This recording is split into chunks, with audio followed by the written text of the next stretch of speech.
Hi, welcome to this third module in which we're going to be talking about personal development and personal development plans. I recently completed a CMI Level 5 Certificate in Management and Leadership. This comprised some online modules and 2 assignments. I would estimate that 25% of the learning related to personal development and personal development plans. This just shows how important the CMI consider this area to be. So what do we mean by self-development? Well, self-development is personal development with the person taking primary responsibility for their learning and choosing the means to achieve it. This can mean developing specific skills or qualities, improving performance within a role, advancing a career, or achieving your full potential as a person. The key point to note is that personal development and a personal development plan is something where the individual takes primary responsibility. We should not be constructing a personal development plan for someone else, handing it to them and telling them to do it. What we can do is to sit down with an individual and talk to them and construct something together, making sure that they have the primary input. Individuals need to be aware of their strengths and weaknesses, but this needs to be in the context of organisational needs and requirements. It is no good me deciding, I need to improve my knowledge in X, when X is completely irrelevant to my role and the objectives that the organisation is seeking to achieve. Organisational objectives should be clear and the individual aware of the impact of their own development in achieving them.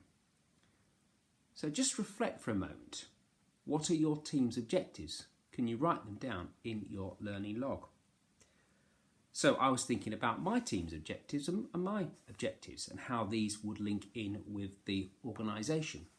So I would consider them to be the optimisation of talent, higher colleague engagement, and improved performance.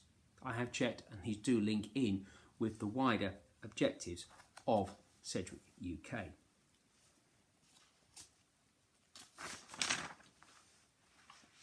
Having done that, we need to assess our current skills and competencies against the defined role requirements and organisational objectives. So what are we trying to achieve? We've identified our strengths and weaknesses. So how do our skills match up to the requirements of the role and the requirements set out by the organisation? So again, I looked at myself and I came to the conclusion that there were some areas where I needed some further assistance. For example, time management, certain IT skills such as Excel, and certain presentational skills. As we continue with the COVID situation, then we're having to communicate in different ways. So for example, video is something which I believe I need some improvement in, and possibly others would as well. That's what I said earlier, that this is something that is alive. It continues, and we continue to have to change things to meet different requirements. We then need to consider what development opportunities are there. So how can we develop our time management skills, our IT skills? Who do we need to go to? Who do we need to ask? Is there anything that could assist us in terms of any online material? We can then look to construct a personal development plan, and that will form the subject of a further part of this module. Thank you.